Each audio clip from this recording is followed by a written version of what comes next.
Hello friends, welcome back to my YouTube channel. ಇವತ್ತಿನ ಒಂದು ವಿಡಿಯೋದಲ್ಲಿ ನಾನು ನಿಮಗೆ ಈರುಳ್ಳಿ ಚಟ್ನಿ ಯಾವ ರೀತಿ ಮಾಡೋದು ಅಂತ ತೋರಿಸ್ಕೊಡ್ತಾ ಇದ್ದೀನಿ. ಮೊದಲಿಗೆ ನಾನು ಈರುಳ್ಳಿಯನ್ನು ಈ ಥರ ಉದ್ದುದ್ದವಾಗಿ ಹಚ್ಕೊಂಡಿದ್ದೀನಿ.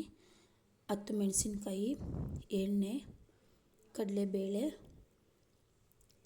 ಸ್ವಲ್ಪ ಜೀರಿಗೆ ಮತ್ತು ಹುಣಸೆಹಣ್ಣು, ಸ್ವಲ್ಪ ಕೊತ್ತಂಬರಿ ಸೊಪ್ಪು, ಪುದೀನ ಸೊಪ್ಪು, ಉಪ್ಪು, ಕರಿಬೇವು. ಈಗ ಸ್ಟವ್ ಮೇಲೆ ಬಾಣಲಿ ಇಟ್ಟಿದ್ದೀನಿ. ಎಣ್ಣೆ ಹಾಕಿ ಅದು ಕಾದ ನಂತರ ಇದಕ್ಕೆ ಕಡಲೆಬೇಳೆಯನ್ನು ಹಾಕ್ಕೊಳ್ತಾ ಇದ್ದೀನಿ. ಕಡಲೆಬೇಳೆ ಹಾಕಿದ ನಂತರ ಇದನ್ನು ಲೋ ಫ್ಲೇಮಲ್ಲೇ ಫ್ರೈ ಮಾಡ್ಕೋಬೇಕು. ನಂತರ ಇದಕ್ಕೆ ಈರುಳ್ಳಿಯನ್ನು ಹಾಕ್ಕೊಳ್ತಾ ಇದ್ದೀನಿ. ಇದನ್ನು ಸಹ ಲೈಟ್ ಗೋಲ್ಡನ್ ಕಲರ್ ಬರೋವರೆಗೂ ಫ್ರೈ ಮಾಡ್ಕೊಳ್ಳಿ. ನಂತರ ಮೆಣಸಿನ್ಕಾಯನ್ನು ಇದರಲ್ಲಿ ಹಾಕ್ಕೊಳ್ಳಿ, ಅದನ್ನು ಸಹ ಫ್ರೈ ಮಾಡ್ಕೋಬೇಕು.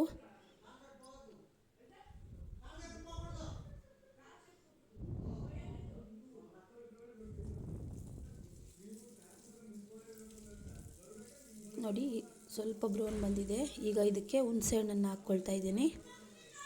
ನಂತರ ಪುದೀನ ಮತ್ತು ಕೊತ್ತಂಬರಿ ಸೊಪ್ಪು ಎರಡನ್ನು ಹಾಕಿ ಇದನ್ನು ಸಹ ಫ್ರೈ ಮಾಡ್ಕೋಬೇಕು 2 ನಿಮಿಷ.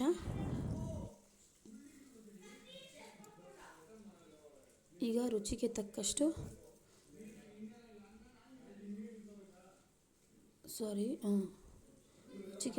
ಉಪ್ಪನ್ನು ಹಾಕ್ಕೊಳ್ತಾ ಇದ್ದೀನಿ.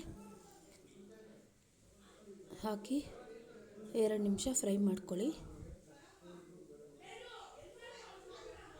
ನಂತರ ಇದನ್ನು ಸ್ವಲ್ಪ ಹೊತ್ತು ಆರೋದಕ್ಕೆ ಬಿಡಬೇಕು.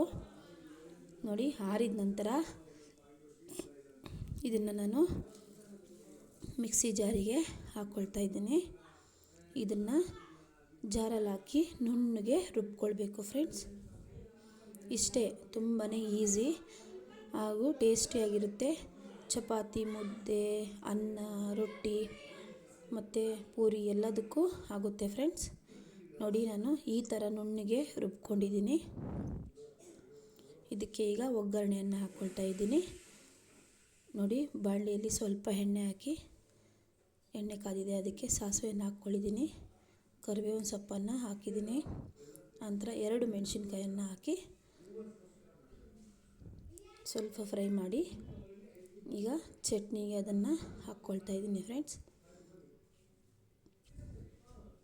ಈಗ ನೋಡಿ, ರೆಡಿಯಾಗಿದೆ ಈರುಳ್ಳಿ ಚಟ್ನಿ. ಇಷ್ಟೇ, ತುಂಬ ಅಂದರೆ ತುಂಬಾ ಈಸಿ ಫ್ರೆಂಡ್ಸ್.